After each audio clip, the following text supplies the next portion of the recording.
नागपंचमी श्रावण मास के शुक्ल पक्ष की पंचमी तिथि को मनाई जाती है। नागपंचमी 9 अगस्त को है। इस दिन भगवान शिव के गण माने जाने वाले नाग देवता की घर घर में पूजा की जाती है। मान्यता है कि इस दिन नागदेवता की पूजा करने से आपका धन बढ़ता है और सर्पदंश का भय दूर होता है। इस दिन भगवान शिव बहुत ही प्रसन्न मुद्रा में होते हैं और भक्तों की हर मनोकामना पूरी होने का आशीर्वाद देते हैं। इस साल नागपंचमी के दिन कई अद्भुत संयोग बन रहे हैं, जिससे इस पर्व की शुभता और बढ़ रही है। इन शुभ संयोग के बीच में भगवान शिव की पूजा अर्चना करने से आपको समस्त कष्टों से मुक्ति मिलती है। आइए जानते हैं नागपंचमी की सही डेट, शुभ मुहूर्त और पूजा विधि। दोस्तों, आप हैं अपने चैनल स्पिरिचुअल ज्ञान बाय मिस्टी में। श्रावण मास की शुक्ल पंचमी पर यह त्योहार मनाया जाता है। इस दिन नागदेवता की पूजा करने और रुद्राभिषेक करने का खास महत्व होता है। नागपंचमी के दिन नागदेवता की पूजा पूरे दिन कभी भी की जा सकती है। पूजा का सबसे शुभ मुहूर्त 9 अगस्त को सुबह 5:47 से 8:27 तक रहेगा। दोपहर में 12:13 से 1 बजे तक का समय भी पूजा के लिए शुभ है। इसके बाद प्रदोष काल में भी पूजा का शुभ मुहूर्त शाम को 6:33 से रात को 8:20 तक रहेगा। इन शुभ योग में शिवजी की पूजा करने से भोले बाबा शीघ्र की आपकी प्रार्थना स्वीकार करते हैं और शीघ्र ही आपको पूजा का शुभ फल मिलता है। नागपंचमी पर क्या करें और क्या नहीं। नागपंचमी पर नागदेवता को दूध लावा चढ़ाना शुभ माना जाता है। नागदेवता को दूध पिलाना संभव न हो तो किसी शांत एकांत स्थान पर जाकर कटोरी में दूध और लावा रखाएं। इस दिन भैरव मंदिर में जाकर पूजा अर्चना करें और कच्चा दूध अर्पित करें। पूजा विधि। नागपंचमी के दिन सुबह स्नानादि के बाद स्वच्छ कपड़े धारण करें। शिवलिंग पर जल अर्पित करें और शिवजी की आराधना करें। इसके बाद घर के एंट्रेंस गेट, मंदिर और रसोई घर के बाहर के दरवाजे को खड़िया से पुताई करें। इस पर कोयले से नाग देवताओं का चिन्ह बनाएं या नागदेवता की प्रतिमा भी घर ला सकते हैं। इसके बाद पूजा आरंभ करें और नागदेवता फल, फूल, धूप दीप, कच्चा दूध और नैवेद्य अर्पित करें। अंत में नागदेवता का ध्यान करें और उनकी आरती उतारें। आरती करने के बाद नाग पंचमी की कथा का पाठ कर सकते हैं। संभव हो तो पूजा के बाद दूध का एक कटोरा खेत या ऐसे स्थान पर रख दें जहां सांप के आने की संभावना हो। मान्यताओं के अनुसार जिन जातकों की कुंडली में काल सर्प दोष या फिर राहुकेतु से संबंधित कोई दोष हो तो नाग पंचमी के दिन नाग देवता की पूजा जरूर करनी चाहिए। प्राचीन काल में एक सेठजी के 7 पुत्र थे।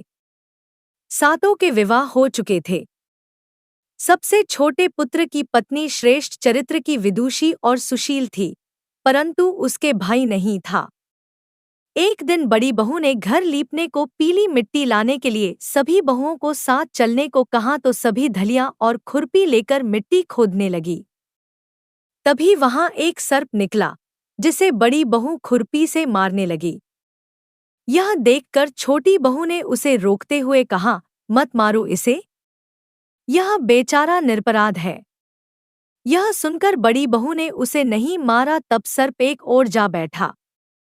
तब छोटी बहू ने उससे कहा, हम अभी लौट कर आती हैं, तुम यहाँ से जाना मत। यह कहकर वह सबके साथ मिट्टी लेकर घर चली गई और वहां कामकाज में फंसकर सर्प से जो वादा किया था उसे भूल गई।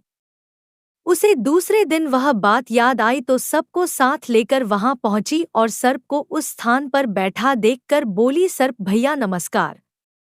सर्प ने कहा, तू भैया कह चुकी है, इसलिए तुझे छोड़ देता हूँ, नहीं तो झूठी बात कहने के कारण तुझे अभी डस लेता। वह बोली, भैया मुझसे भूल हो गई, उसकी क्षमा मांगती हूँ। तब सर्प बोला, अच्छा, तू आज से मेरी बहन हुई और मैं तेरा भाई हुआ। तुझे जो मांगना हो मांग ले। वह बोली, भैया मेरा कोई नहीं है, अच्छा हुआ जो तू मेरा भाई बन गया। कुछ दिन व्यतीत होने पर वह सर्प मनुष्य का रूप रखकर उसके घर आया और बोला कि मेरी बहन को भेज दो। सबने कहा कि इसके तो कोई भाई नहीं था, तो वह बोला मैं दूर के रिश्ते में इसका भाई हूँ, बचपन में ही बाहर चला गया था। उसके विश्वास दिलाने पर घर के लोगों ने छोटी को उसके साथ भेज दिया। उसने मार्ग में बताया कि मैं वही सर्प हूँ, इसलिए तू डरना नहीं, और जहाँ चलने में कठिनाई हो वहाँ मेरी पूंछ पकड़ लेना। उसने कहे अनुसार ही किया और इस प्रकार वह उसके घर पहुँच गई। वहाँ के धनैश्वर्य को देखकर वह चकित हो गई। एक दिन सर्प की माता ने उससे कहा, मैं एक काम से बाहर जा रही हूँ, तू अपने भाई को ठंडा दूध पिला देना। उसे यह बात ध्यान न रही और उससे गर्म दूध पिला दिया, जिसमें उसका मुख बेतरह जल गया। यह देखकर सर्प की माता बहुत क्रोधित हुई, परंतु सर्प के समझाने पर शांत हो गई। तब सर्प ने कहा कि बहन को अब उसके घर भेज देना चाहिए। तब सर्प और उसके पिता ने उसे बहुत सा सोना, चांदी, जवाहरात, वस्त्रभूषण आदि देकर उसके घर पहुंचा दिया। इतना ढेर सारा धन देखकर बड़ी बहू ने ईर्ष्या से कहा, भाई तो बड़ा धनवान है, तुझे तो उससे और भी धन लाना चाहिए। सर्प ने यह वचन सुना तो सब वस्तुएं सोने की लाकर दे दी। यह देखकर बड़ी बहू ने कहा, इन्हें झाड़ने की झाड़ू भी सोने की होनी चाहिए। तब सर्प ने झाड़ू भी सोने की लाकर रख दी। सर्प ने छोटी बहू को हीरामणियों का एक अद्भुत हार दिया था। उसकी प्रशंसा उस देश की रानी ने भी सुनी और वह राजा से बोली कि सेठ की छोटी बहू का हार यहाँ आना चाहिए। राजा ने मंत्री को हुक्म दिया कि उससे वह हार लेकर शीघ्र उपस्थित हो। मंत्री ने सेठ जी से जाकर कहा कि महारानी जी छोटी बहू का हार पहनेंगी, वह उससे लेकर मुझे दे दो। सेठ जी ने डर के कारण छोटी बहू से हार मंगा कर दे दिया। छोटी बहू को यह बात बहुत बुरी लगी।